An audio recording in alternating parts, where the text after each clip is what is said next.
Mainit na balita. Umalingaw-ngaw sa Senado ang matinding tensyon matapos sumabog sa galit si Senador Ron Bato de la Rosa. Sa gitna ng mainit na pagdinig, nasapak umano ni Sen. Bato si House Speaker Martin Romualdez matapos mapatunayang sangkot ito sa pagnanakaw sa kabanan ng bayan. Batay sa ulat, dumating sa rurok ng tensyon ang investigasyon ng may labas ang ebidensya na nagdudugtong kay Romualdez sa milyong pisong anomalya. Hindi na nakapagtimpi si Sen. Bato at agad nagbitiw ng maanghang na salita bago naganap ang pisikal na komprontasyon. Ilang senador at staff ang mabilis na umawat upang hindi na lumala pa ang sitwasyon. Samantala, umani ng samut-saring reaksyon mula sa publiko ang insidente. Marami ang pumuri sa tapang ni Sen. Bato, habang ang ilan naman ay nanawagan ng mas mahinahong proseso sa pagtugon sa katiwalian. Patuloy ang investigasyon at inaasahan ang mas matitinding revelasyon sa mga susunod na araw.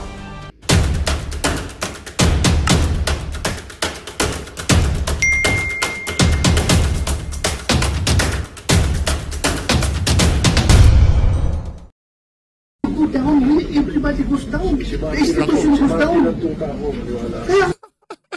Maniwala kayo. Si Martin ang tuta niya. Bakit ayaw niyo maniwala? Hindi ba halata? Ano na naman hubang iniiyak nitong senior citizen na bulldog nitong si Martin Romualdez? Balita ko, hinainan nyo daw ng ethics complaint itong si Congressman Kiko Barzaga. Pambihira. Yung mama na kung saan siya ang tinuturo na pasimuno ng insertion mula 2023 hanggang 2025, nandun sa Amerika, nagpapakasasa. Bakit hindi ang si Zaldico ang hainan nyo ng ethics complaint, mga walang hiya kayo? Si Zaldico na kung saan pinaparatangan na naglabi na dyan sa Department of Agriculture na mag-import ng isda. Si Zaldico na di umano kasama doon sa mga palsipikadong flood control project contractor, bakit hindi siya ang hahinan nyo ng ethics complaint? Bakit yung bata na kung saan naglalabas lamang ng kanyang saloobin? Bakit? Nasasaktan ba yung amo mo sa mga sinasabi nitong si Congressman na Kiko Barzaga? Kayo ba naman banatan na, oo, binoto ko unity team. Di ko naman alam na magiging presidente pala yang si Martin Romualdez. Diba? Siguro nag-init yung tumbong nitong si Martin, no? Pero bago yan mga kababayan, kung bago lang mo kayo sa PH Update, sa like at sa subscribe, masaya na po tayo dyan. Sa mga gusto sumali sa ating community, alam nyo na ho gagawin, yung join button, nandyan lang naman ho sa babayan.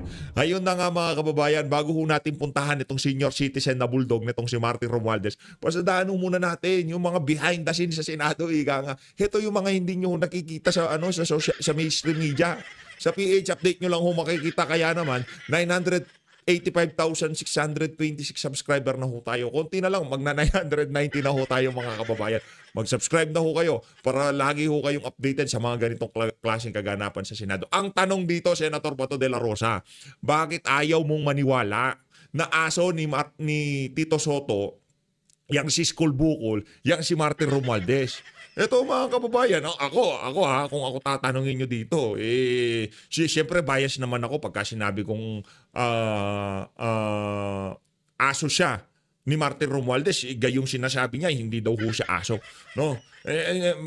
Hayaan ko na magsalita ang sambayan ng Pilipino, ang ating mga kababayan dito sa PH Update, kung ano nga ba ang kilatis nila dyan sa mga galaw na yan, itong si Tito Soto. Ito, panoorin nyo. Pakinggan yung mga litanya dito ni Senator Bato. Okay? Na ginagawa ka na sakit sa akin yun. Nako. Hindi. Go down. Everybody goes down. The institution goes down. Kaya Maniwala kayo. Si Martin ang tuta niya. Bakit ayaw nyo maniwala? Hindi ba halata? Pambira talaga itong si Senator Bato de la Rosa. Sen Bato, maniwala ka. Tuta ni School Bukol si Martin Romualdez. Maniwala kayo, si Martin ang tuta. kaya nga, pinapakita ng ginawa kang tuta ni Martin. Masakit sa amin nun. Kaya ka may morite kami. Yung puro kami mas lalo. Ayan, ulitin ko ha. Ulitin natin. Ika nga uninterrupted. Pakinggan nyo ho yung mga napakalalambing na mga litanya nitong si School Bukol. Maniwala kayo. Ito, ganito pagkasabi. Maniwala kayo, si Martin ang tuta ko. Ito, pakinggan nyo mga kababayan. Ginagawa ka na tuta ni Martin. Sakit sa akin yun siya. Hindi. If you go down, everybody goes down. The institution goes down. Kaya nga. Pinapakita ng ginawa kang tuta ni Martin. Ano yan? Bulaga? Joke time, gano'n. Parang ng Pedro, gano'n pa. It's joke time, gano'n ba yun? Ano yung bulagaan, gano'n? Ano yan, Pinoy henyo? Sino? Tao ba to? Tuta ito, tuta. Pambira, tuta daw niya si Martin Romualdez. Wala, pagka napanood to, share nyo to mga kababayan ha, para makita ni Martin Romualdez na guys, baka ano eh, baka, hindi, maganda i-share nyo, para makita ni Martin Romualdez na yung ipinapakita niya na bataan niya, sinasabi ngayon, ang tuta daw niya, itong si pagka nga naman tinamaan ka ng ano, di ba? Pambira talaga, oo. Tuloy natin. Masakit sa amin nun. Kaya ka minority kami. Sen ba to? Maniwala ka na. Sa maniwala ka at sa hindi, tuta niya si Martin. Bala nga kayo dyan. Eto na. Eto na ako mga kababayan. Anak ng toko, wala akong nagawa itong si Janet Garin, na corner ho siya nitong si Kiko. Hindi. Ito mga kababayan. Ito, si Libanan nasa likod. Sino kaya ka-text si Libanan? Ang sabi siguro ni Libanan, boss, areglado na. Nasampahan na ng impeachment, ng ethics complaint ito si Kiko Barzaga. Ito, okay na boss, okay na. Ito, maging ganun natin mga kababayan. Game. Kayo po na nakaupo, subukan nyo namang tumayo. At baka mamyaw. Magbabago na ang House of Representatives. We will bring justice into this corrupt system. Yun, sinasabi ko, we will bring justice. Pagka tinanggal nyo ng congressman niya si Kiko Barzaga, doon kayo matakot. Sinasabi ko sa inyo, itong bulldog na to ni Martin Romualdez, itong senior citizen na bulldog na. Nakita na ba kayo ng asong bulldog, yung malaki yung mukha? Yan, ganyan na ganyan pagmumukha. Yan hong ika nga, yan ho talagang attack dog. Ay, yung tipong talagang palong-palo ho yan. Hindi ko alam kung anong ginagagal niya. Ba't namumula to, ma'am? Kalma lang. Kayo po na nakaupo, subukan nyo namang tumayo. At baka mamyaw. Magbabago na ang House of Representatives. We will bring justice into this corrupt system. Yan sinasabi ko. Palakpakan natin. Itong si Congressman Kiko Barzaga, palakpakan. Alright. Ito pagka tinanggal to ng pagka-congressman, pagka lumabas sa kalsada to, malaking problema. Ito ang magiging mukha ng mga rallyista sa kalsada. Itong si Congressman, anak ni Congressman P.D. Barzaga. Idolo natin yung tatay niya. Sa totoo lang kahit nadilawan yon, magaling ho yun. Panoorin nyo ho nung hearing ng mga ABS-CBN. Hindi ko alam, hindi ko kilala ng personal yon. Pero kasi yung nakatandem ni Senator Rodante Marcoleta noong hearing na yon, talagang mahusay ho yang si Congressman P.D. Barzaga. Sa totoo lang, nahusayan ako. Kung alam nyo yung kasaysayan ng mama na yun at mayroong mga bagay si Congressman P.D., di ko alam. Pero ang sigurado ko dito, mahusay na abogado si Congressman P.D. Barzaga. Game, tuloy natin. Punta na ho tayo dito sa... Ba't galit ka na?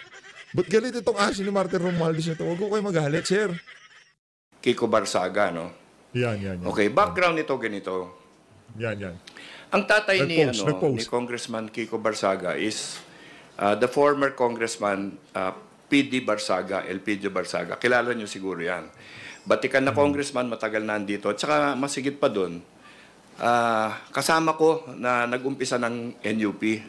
So, presidente namin sa NUP na pagkatagal-tagal, si Congressman Barzaga. So, mataas ang aming paggalang sa kanya.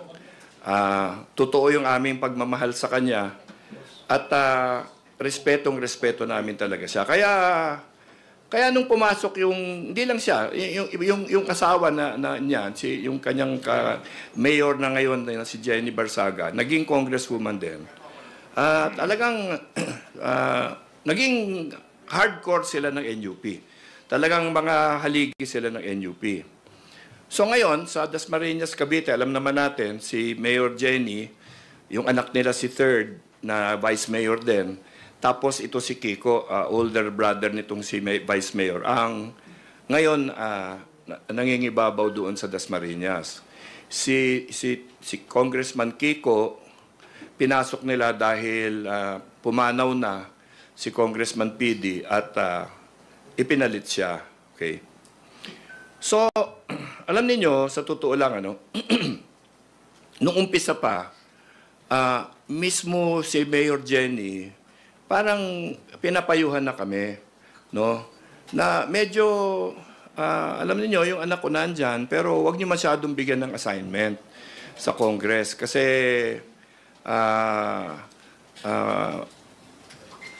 mahirap i-control yan, sabi niya. Sabi, hindi naman kami nandito para i-control yung members namin. So, okay lang yun. No? Tsaka anak siya ni PD, kaya inisip namin, dapat talaga, alagaan din namin kasi parang, anak na rin namin yan. Ganon. So, dumaan ang mga panahon, wala naman, nandyan lang siya. Kung tanungin nyo, yung mga ibang mga congressmen sa Cavite, at, kadalasan nag-iisa. No? Kahit tignan nyo sa lounge yan, talaga nag-iisa siya lagi.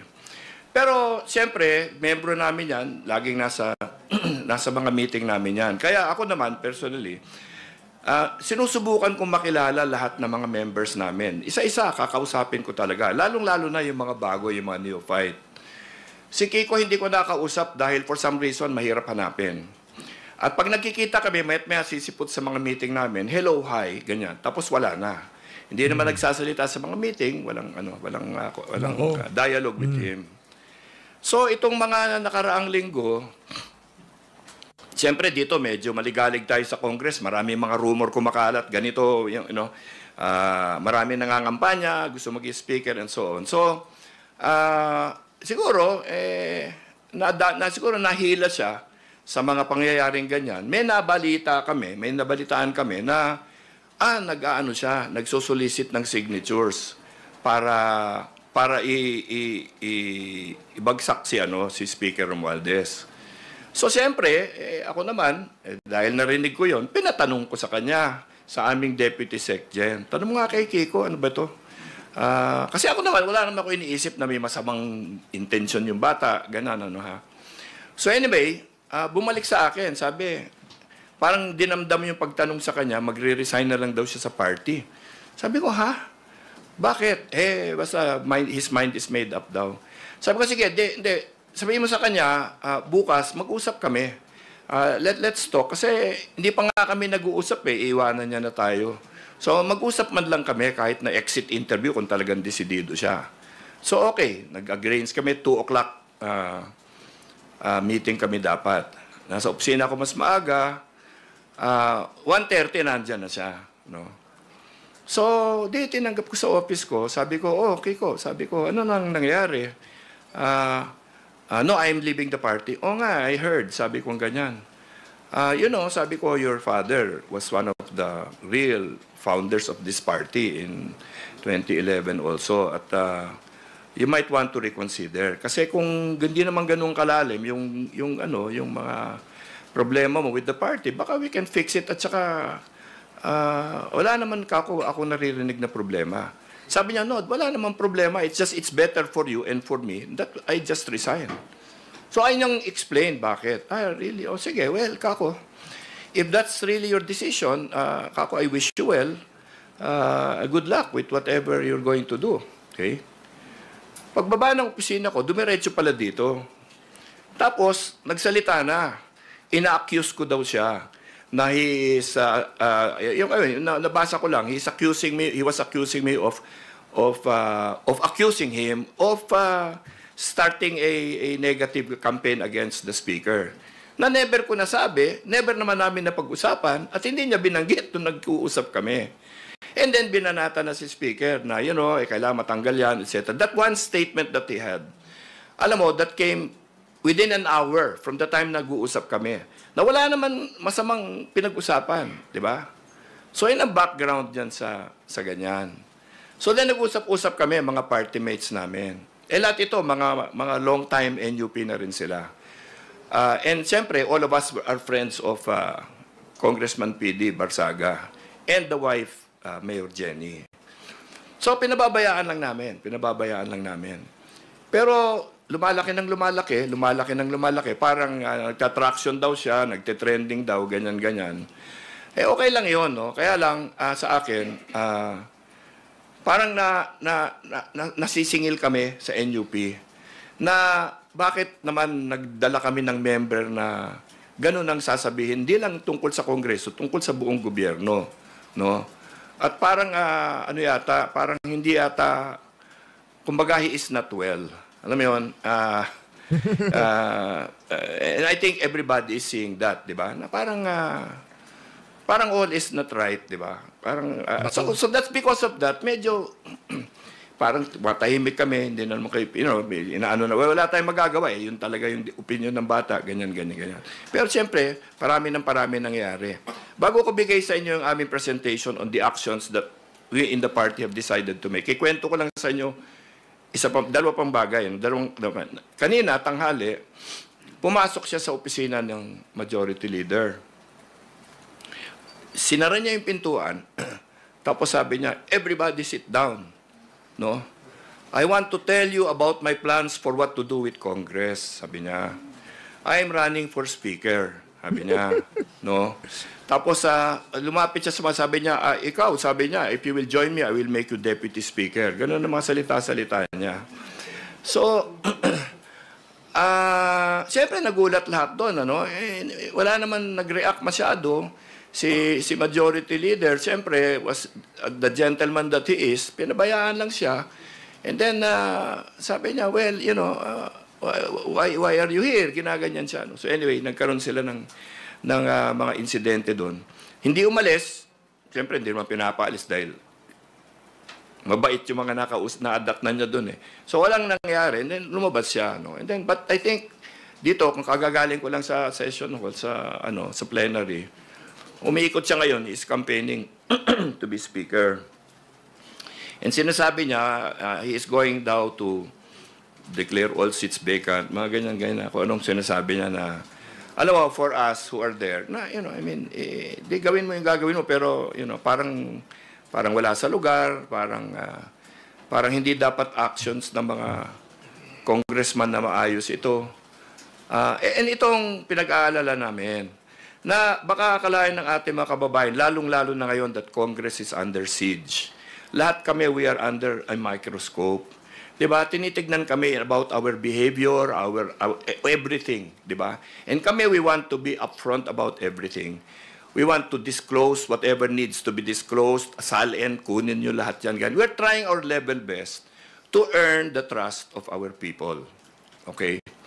So medyo mahirap itong biglang may papasok na gito that will distract everybody from the serious stuff that we are doing. And with misguided behavior, will direct the people's attention to things that are not true, to things that are not proper, and to things that should not be discussed in a responsible gathering like Congress. Okay? So dahil dyan, di tanggalin nyo na. Wala nang pumipigil sa inyo. Pero sigurado ko pagka tinanggal niya si Kiko Barzaga, lalo. Yung bata parang parang pagka hindi niya nakuha yung gusto niya talaga. Good luck sa inyo dyan sa House of Representatives. Decision kami na maybe, kumbaga, kahit na ba may mga anak tayo na mahal naman natin, naintindihan naman natin na bata pa sila, na dapat talaga tuturuan natin, di ba? Tutulungan natin na makarating sa tamang lugar. May panahon na talagang ang damage na ginagawa ay lumalabas na sa ating bakuran. No? So this is not just a damage to NUP anymore. Kasi kung yun lang, talagang pagpapasensya namin lahat yan dahil alang-alang sa kanyang tatay, no? But the damage is going everywhere. No? Tinitira yung Senate President. Tinitira yung ating Senate President pro tempore, who is the head of the Blue Ribbon Committee. Tinitira lahat ng cabinet members. Yung Justice, yung DILG, yung DPWH at a time, when it's a very sensitive period. Not just for us here in the House of Representatives or DPWH, but the whole country. Kasi we have to resolve this issue of the, mga flood control and so on. And hindi maganda na hindi naman para ma-resolve. Nandiyan kayo talaga para para hanggat maaari, maabsuelto yang si Martin Romualdez. Huwag na tayo maglokohan dito. Ito naman si Sir. Dinadaan mo pa kami sa mga sugarcoat mo na yan. Anong to resolve the issue? To resolve, ano re-resolve nyo? Kung resolve, kasi pauwiin nyo si Martin, si Zaldico, yun ang, doon pa lang mariresolve. Pero ngayon, yung ginagawa nyo na yun, walang resolve na nangyayari dyan. Sino ngayon, pagkakabalan nyo, yan si Kiko Barzaga. Totoo naman sinasabi niya. Bakit ba kayo nagsasalita ngayon? Dahil nasaktan niyang si Martin Romualdez. Real talk lang, huwag na tayo maglokohan dito. Yun talaga ang nangyari. Nasaktan si Martin Romualdez doon sa birada ng mga bata. Real talk. Baboy yan, natatabi, and then kung ano-anong mga lumalabas na parang hindi naman seryoso, kundi ang balak lamang is manggulo. Okay, so dahil gusto namin ipakita sa kamera na hindi kami sang-ayon sa ganyang klaseng behavior na will be disruptive to Congress, will be disruptive to the orderly running of our government, naisip namin na we have to do something. And malungkot kami dahil gagawin namin ito. This morning talaga, in fact, hindi kami unanimous, no, sa partido. And NUP, kadalasan unanimous naman kami talaga eh. Pero hindi kami unanimous, no. Dahil lang iba nagsasabi, hindi, pabayaan na lang natin, let's just time it properly. Wag na lang muna natin gawin itong gagawin natin. Kaya lang, we said that last week, no, and habang tumatagal, mukhang hindi humuhupa eh. No, parang nagagasolinahan eh, no? Lalong tumitindi ang Magandang balita ang hatid namin sa inyo ngayong araw. Sa pagtatapos ng aming balitaan, nagbigay kami ng mga mahalagang impormasyon. Maraming salamat sa pagtutok at pagsuporta sa aming programa. Huwag kalimutang manatili sa mga susunod na araw para sa mga bagong balita at mga kwento na dapat nating abangan. Mula sa Boses ng Masa, magandang araw, Pilipinas!